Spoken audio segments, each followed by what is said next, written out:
चिढ़ने वाले लोगों ने मन में विचार किया, अरे अपने पिता का श्राद्ध भी करने लगा, इसके साथ तो कुछ भी नहीं हो पाया, इसका तो कुछ भी नहीं बिगड़ा। तब एक योजना बनाई। अयोध्या से कुछ संत जनों की टोली द्वारिका जा रही थी। मतलब एक भक्त के जीवन में विपत्तियां आती ही रहती हैं, वो फुल स्टॉप नहीं होती। हां, एक बात है, विपत्तियां आती रहती हैं पर उसको अनुभूति नहीं होती। मैं कहा करता हूं कि भक्ति क्या है? एनेस्थीसिया का इंजेक्शन है, आपको सुन्न कर देता है। फिर जीवन में चाहे जितनी भी दुविधाएं आवें, आपके जीवन में दुविधा आवेंगी पर आपको ज्यादा उसका प्रभाव अनुभव नहीं होगा। नरसिंह मेहता जी के पीछे पड़े ही रहे सब लोग। ब्राह्मणों ने नागर वंश से निकाल दिया, पिताजी ने अपने घर से भाई ने अपने घर से निकाल दिया, सब कुछ हो चुका है नरसिंह मेहता जी के साथ, पर अभी भी नरसिंह मेहता ठाकुर जी के प्रेम में प्रसन्न रहते हैं। कुछ संत जन अयोध्या से द्वारिका जा रहे थे, बीच में जूनागढ़ बड़ा शहर पड़ा, तो किसी व्यक्ति से जाकर के कहा, हम लोग द्वारिका जा रहे हैं, हमारे पास 700 सोने की मोहर हैं। यहां कोई जूनागढ़ में ऐसा व्यक्ति है जिसको हम 700 सोने की मोहर दे दें और वो लिख करके हमें दे दे, ताकि हम द्वारिका में जाके किसी को वो लिखाई दें तो वहां हमें 700 सोने की मोहर मिल जाए, क्योंकि रास्ते में चोर डकैत बहुत पड़ेंगे, सब लुट जाएगा हमारा। इसको हुंडी कहते हैं। तो हुंडी लिखने वाले, it's just kind of cheque जैसा होता है कि आपने किसी को रकम लिख करके नीचे साइन करके दे दिया, अब वो आप उस बैंक में जाकर के उसको जमा करें, उसको पैसे मिल जाएंगे। तो पुराने समय में चेक नहीं होते थे, हुंडी होती थी। पर हुंडी में ऐसा होता था कि किसी धनवान व्यक्ति को आप 700 सोने, मतलब जितने भी हो उतनी मोहर दे दीजिए, वो जिस नगर में आप जा रहे हो वहां का एक पता बताएगा, एक एड्रेस देगा और लिख करके नीचे साइन कर देगा कि इनको इतने रुपए दे देना। और वो कुछ अपनी खुफिया कुछ लिखता भी था, कोड वर्ड्स, उसको पढ़ के सामने वाला दे देता था। तो उन संतों ने कहा, हम पे 700 सोने की मोहर है, हमारी पूरी भारत की यात्रा द्वारिका में विश्राम होने वाली है, हम वहां पर बड़ा भंडारा करेंगे, लेकिन ये हमें डर है कि बीच रास्ते में चोरी ना हो जाए, क्योंकि जूनागढ़ से द्वारिका के बीच में बड़े चोर चकत्ते मिलते हैं। तो जूनागढ़ में अगर कोई हुंडी लिखने वाला हो तो उसका नाम बता दो। उन मन चले लोगों ने एक दूसरे का मुंह देखा, बोले एक ही है यहाँ तो। कौन? नरसिंह मेहता। बोले अब आएगा मजा, अब नरसिंह के पास ये जाएंगे, जाकर के उससे हुंडी लिखवाएंगे और 700 रुपए इसको दे देंगे, 700 सोने की मोहर, और उसको हुंडी लिखनी पड़ेगी और फिर वो फंसेगा। इन्होंने कहा, देखो हमारे नगर में सबसे बड़ा आदमी एक ही है, नरसिंह मेहता, लेकिन भैया उसका नियम है, वो 1000 सोने की मोहर से नीचे की हुंडी नहीं लिखता। आपकी कितनी है? भैया हमारी तो 700 है। 700 भी बहुत बड़ी बात थी, लेकिन नरसिंह को फंसाना है ना, फिर तो आपका काम नहीं हो पाएगा। एकमात्र नरसिंह मेहता है जिसकी द्वारिका में गद्दी है, और यहां पर जितने भी हुंडी लिखने वाले हैं उनकी द्वारिका में कोई गद्दी नहीं है। नरसिंह मेहता ही लिख सकता है, लेकिन वो 1000 सोने की मोहर से नीचे लिखता नहीं है। बोले अब हम क्या करें, हमें बता दो। बोले आप तो जाकर के 700 सोने की मोहर उसके चरणों में रख देना, वो लाख मना करे उसके चरण पकड़ लेना, वो ये भी कहेगा कि मेरी कोई गद्दी नहीं है द्वारिका में, आप तो पीछे पड़ जाना। बोले आप कृपालु हो, दयालु हो, संतों पर कृपा नहीं करोगे? चरण धोके पीने लग जाना उसके, क्योंकि जानते हैं कि संत जब ऐसा करेंगे तो नरसिंह बेचारा रो के अंत में स्वीकार कर ही लेगा, खूब मना करेगा, लेकिन आप करके ही मानना। आहा, श्री प्रियादास जी, उन्होंने भक्ति रस बोधनी टीका में बहुत सुंदर वर्णन किया। तीरथ करत साधु आए पुर पूछे को, हुंडी लिख दे हमें द्वारिका सिधारिये, जेवे रहे दुषी कही जाते ही भगावे भूषी, नरसिंह विदित साह आगे दम डारिये, चरण पकड़ गिर जावो जो लिखावो अहो, कहो बार बार सुन बिनती न टारिये, दियोले बताए घर जाए वही रीति करी, भरी अखबार मेरे भाग कहां बारी में। ये नाभा जी ने भक्तमाल जी की रचना की, उसमें उन्होंने छप्पे लिखा, उस छप्पे का विस्तार फिर श्री राधा रमणीय परंपरा में दीक्षित श्री प्रियादास जी ने टीका लिखी, भक्ति रस बोधनी टीका। उन्होंने इस प्रकार से भक्तों के चरित्र को विस्तार किया है, बहुत सुंदर है। ये भी इतने शब्दों में पूरी बात बता दी। बोले आप तो जाइए नरसिंह के चरणों में गिर जाइए। नरसिंह मेहता का घर भवन तो बड़ा बना ही हुआ था। जैसे ये साधु महात्मा गए घर देख करके और नरसिंह मेहता को देख करके बड़े प्रसन्न हुए। नरसिंह मेहता का स्वरूप था कि संतों को देखते ही चरण धोने भागते थे। चरण धोए, नंद नंदन के प्यारे आए मेरे नंद नंदन के प्यारे। नरसिंह मेहता जी तो रोने लगे, उनके चरण धोने लगे। आहा, नंद नंदन के प्यारे मेरे घर आए हैं। जबकि रोज ही आते हैं, लेकिन हर बार भी उनका उत्साह कम नहीं होता। जैसे रोज किसी के घर संत आते हो तो निश्चित होगा कि 3-4 संतों के बाद में अब इच्छा कम होने लग जाएगी, उतना उत्साह नहीं रहेगा। पर नरसिंह मेहता तो हर दिन उसी उत्साह में रहते हैं जैसे मानो पहली बार कोई उनके घर आया हो। खूब तिलक माला इत्यादि लगा करके, चरण धो करके खूब सुंदर किया। तो आपस में वो सब संत क्या कानाफूसी करने लगे, बोले इनको किसी ने बता दिया है कि हम हुंडी लिखवाने आए हैं, इसलिए हमारे पाँव वाँव धो के हमको मना रहे हैं कि हुंडी न लिखवाऊं। इनको पता चल गया है कि हम हुंडी लिखवाने आए हैं। तुरंत उन संतों ने उल्टे नरसिंह मेहता के पैर पकड़े, बोले नरसिंह जी हमारी एक समस्या का समाधान करो। अरे अरे अरे आप मेरे चरण क्यों पकड़, क्या बात है? बोले हमें पता है द्वारिका में आपकी गद्दी है, आप हमारी हुंडी लिख दो। हुंडी? और मैं सुबह भोजन कर लूं तो शाम का ठिकाना नहीं रहता, रात को भोजन कर लें तो अगले दिन का, मैं हुंडी लिखूंगा आपकी और मेरी गद्दी द्वारिका में? किसने बहका दिया आपको? बोले हमें सब पता है, ये सब बात आप बोलोगे ये भी हमें पता है। हमें बता दिया गया था कि वो कितना भी मना करें चरणों में, हमें पता है आप 1000 सोने की मोहर से नीचे हुंडी नहीं लिखते, पर हम गरीब, हम संत जन हैं, हमारा तीर्थ यात्रा पूरी द्वारिका में होगी, वहां हमें भोजन प्रसादी करना है, बीच में कोई धन लूट लेगा हमारा, ये 700 सोने की मोहर है, हमें पता है हम आपके योग्य 1000 हुंडी, 1000 सोने की मोहर नहीं 700 है, लिख दीजिए ना। नरसिंह बोले पर मेरी कोई गद्दी नहीं है द्वारिका में, मैं किसकी सौगंध खा के बताऊं? बोले हमें यह भी बताया था कि वो सौगंध खाने को तैयार हो जाएगा, पर फिर भी उसी से ही हुंडी लिखवाना। नरसिंह जी जानते तो थे कि जूनागढ़ के लोग कुछ ज्यादा ही प्यार करते हैं मुझसे। जब वे संत रोने लगे तो नरसिंह जी से सहा नहीं गया। हे द्वारिकाधीश, मेरा द्वारिका में कोई गद्दी नहीं, आप ही हो मेरे, तो और तो कोई है नहीं। ठीक है लाइए 700 सोने की मोहर, पर मेरा एक नियम है। आपको किसी ने कहा कि मैं हुंडी लिखता हूं, बोला मेरा नियम है कि मैं हुंडी के पैसे लेके पहले उन्हें खर्च करता हूं, ये मेरा नियम है। संत जन बोले ये कौन सा नियम है? बोले देख लीजिए एक बार। 700 सोने की मोहर लेकर के उन संतों को घर में ही रखा और महाराज चून का नौता, मतलब जूनागढ़ के आसपास के संतों को निमंत्रित कर दिया कि सब लोग आकर के मेरे घर प्रसाद पाओ। 700 सोने की मोहर से कम नहीं तो 5-10 हजार साधु महात्माओं का प्रसाद करा दिया नरसिंह मेहता ने, और उन संतों से ही परोसवाया। सबकी प्रसादी होने के बाद, दक्षिणा वितरण करने के बाद, जब 700 सोने की मोहर बिल्कुल जीरो हो गई, शून्य, तब एक पर्चा लिया और उसमें लिया, हे मेरे प्राण आधार जीवन आधार, मेरे प्राण प्रिय सांवलिया सेठ श्री द्वारिकाधीश, मैं आपका दासानुदास नरसिंह मेहता 700 सोने की मोहर आपकी कानी से ले ली है, इन संतों को भेज रहा हूं, कृपा कर हमारी हुंडी स्वीकारो महाराज रे सांवरा गिरधारी। मारी हुंडी स्वीकारो महाराज रे सांवरा गिरधारी। हे मारी हुंडी स्वीकारो महाराज रे सांवरा गिरधारी। ओ मारी हुंडी स्वीकारो महाराज रे सांवरा गिरधारी। नरसिंह मेहता लिख रहे हैं, नाथ मैंने 700 सोने की मोहर लेकर के संतों की प्रसादी कर दी है। क्यों? क्योंकि आप तक किसी भी वस्तु को पहुंचाने का एक ही जरिया है, संत जन। मैंने 700 सोने की मोहर संतों को पवा दी है, इसका मतलब आपके पास पहुंच गई है, तो द्वारिका में लाज रखना, जब ये सब आ जाएं तो इनको कैसे भी करके 700 सोने की मोहर दिलवा देना। देखा, ठाकुर जी तक कोई भी वस्तु पहुंचानी हो तो ठाकुर जी के प्रियजनों को दे दो, ठाकुर जी के प्रियजनों को पवा दो, ठाकुर जी के प्रियजनों को मान कर दो, उनसे प्रेम कर लो, तो मतलब ठाकुर जी को पहुंच जाती है वो वस्तु। जैसे व्हाट्सएप जरिया है अपनी बात अपने प्रेमी तक पहुंचाने का, ऐसे ही जितने भी हरिजन हैं, हरि भक्त हैं, ये सब ठाकुर जी के व्हाट्सएप हैं। इन्हीं पर ही सारे मैसेज टाइप कर दिया करो, जो ठाकुर जी को बोलना है, जो ठाकुर जी के प्रति कहना है, जो भाव आपका है, वो सब इन्हीं को दे दो।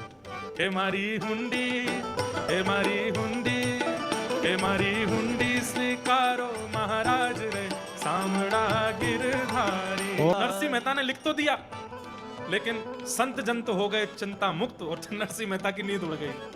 अब क्या होगा? ये सब संत जन जब द्वारिका जाएंगे और वहां मेरी कोई गद्दी नहीं मिलेगी, इनको 700 सोने की मोहर नहीं मिलेंगी, तो क्या होगा?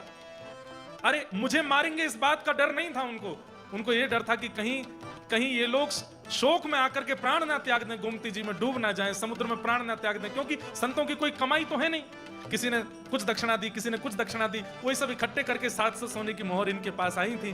पर अब मैं क्या करूं, मेरे पास आ गए, अब मुझे सबको पवाना पड़ा, अब इनको मिल जाए बस कैसे भी। हे ठाकुर जी, ओ माने एक छे थारो आधार रे सांवड़ा गिरधारी। ओ मानेक छे थारो आधार रे सांवरा गिरधारी। संत जन कीर्तन करते हुए द्वारिका पहुंचे। हफ्ता भर 10 दिन में द्वारिका पहुंचे।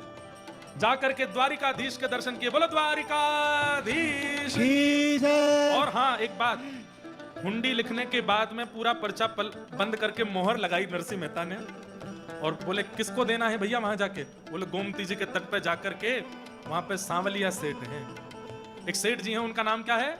सांवलिया सेठ, उनको जाकर के ये दे देना। बोले अच्छा ठीक है। अब संत जन वहां पहुंचे। वहां जाकर के द्वारिकाधीश के दर्शन किए। जाकर के गोमती जी के तट पर देखे, दुकान आदियों में घूमते देखते रहे, कहीं कोई सांवलिया सेठ नाम कहीं लिखा नहीं।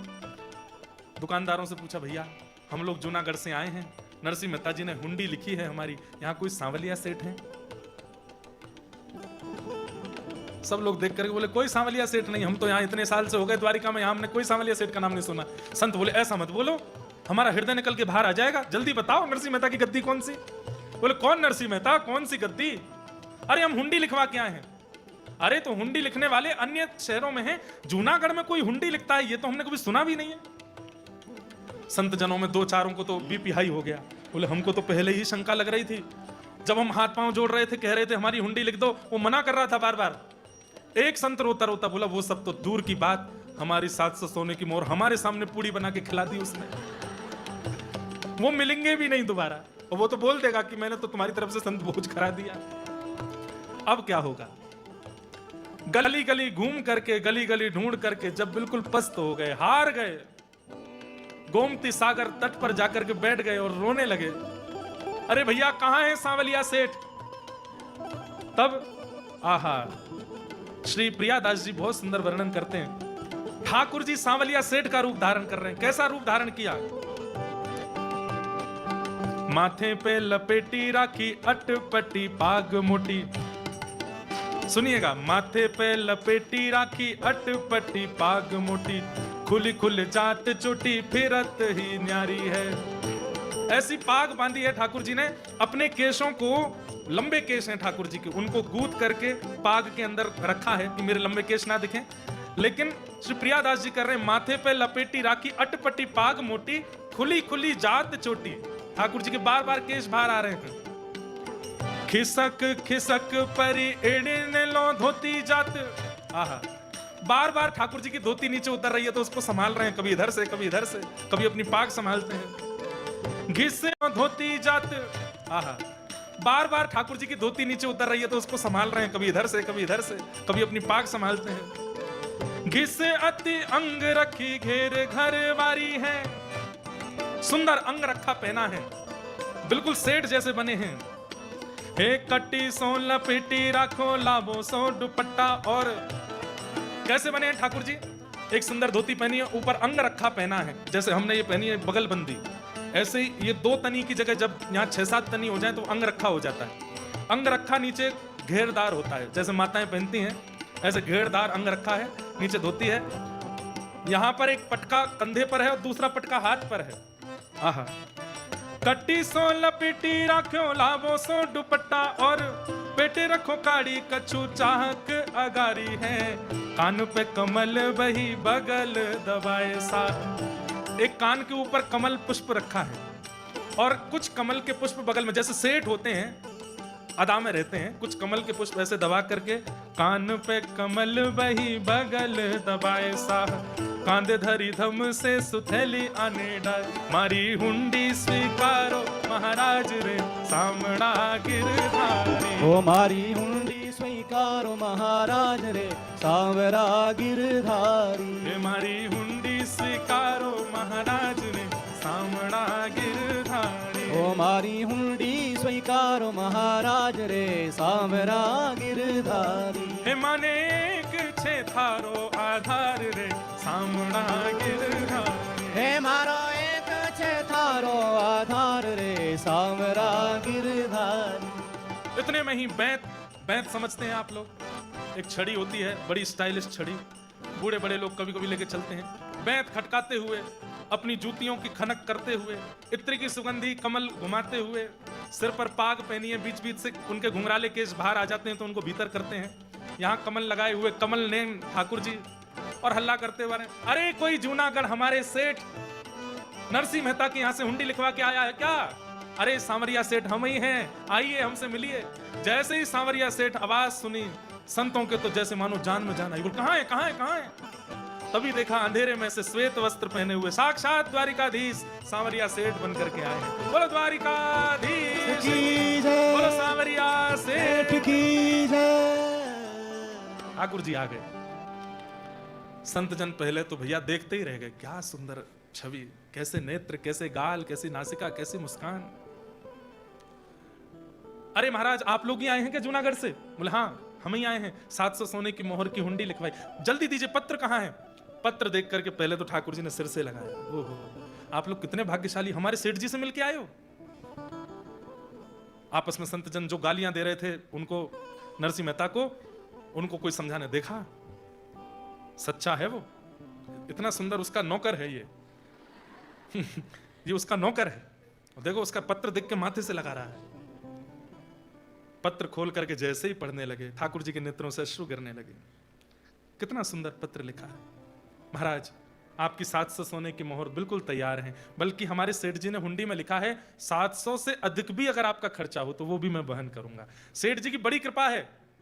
तो एक ने पूछ लिया, बोले ये जो जूनागढ़ वाले नरसिंह मेहता इनका कारोबार क्या है, इतनी बड़ी इनकी? बोले कारोबार तो हमको पता नहीं, हम तो छोटे मोटे उनके नौकर हैं, हमको वो बताते नहीं है, पर इतना मैं बता सकता हूं कि द्वारिका की गद्दी उनकी समस्त गुजरात की गद्दियों में सबसे छोटी गद्दी है, इससे बड़ी बड़ी गद्दियां हैं उनकी। वो तो बहुत बड़े सेठ हैं भैया, हमें तो उनके दर्शन ही नहीं मिल पाते हैं। आप लोग, मैं आपके चरण छू लूं जरा। ठाकुर जी चरण छू रहे। संतों को पहले लेकर के गए ठाकुर जी अपने भवन में, रुक्मणी आदि भी सब रूप बदल के वो सेठानी बन के खड़ी हैं। पवाओ संतों को प्रसाद पवाओ, सोने की थाली में महाराज दे करके संत जन कहें ये तो नौकर है, इसके यहाँ सोने की थाली है, इसकी सेठानियां तो देखो कैसा सुंदर। भैया नरसिंह मेहता क्या अद्भुत आदमी है वास्तव में।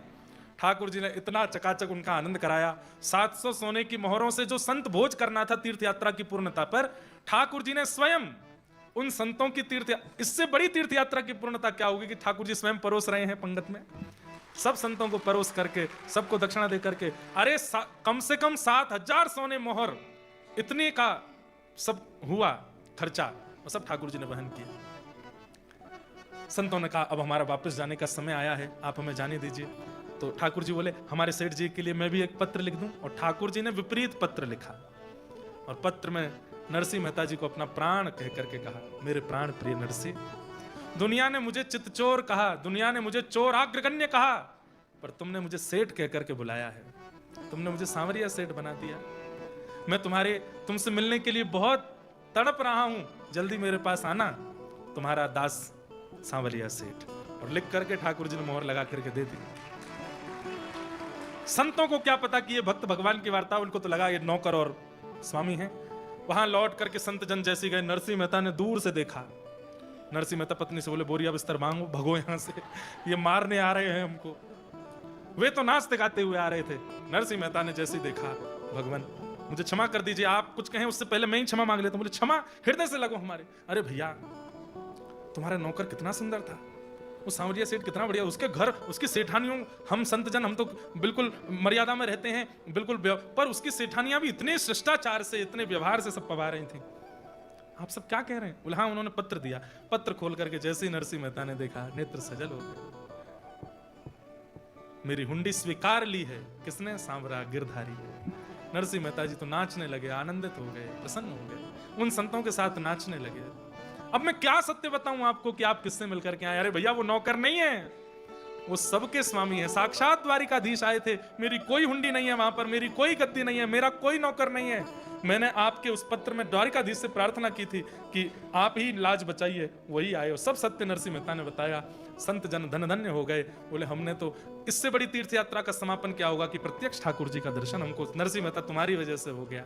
नरसिंह मेहता जी ने कहा अब आप लोग भी यहीं रुक जाओ, हमारे भवन में ही रहो हमारे साथ, और उनको भी वहीं रोक लिया। ऐसे नरसिंह मेहता अपनी पत्नी के साथ खूब सुंदर ठाकुर जी की सेवा में लगे हैं।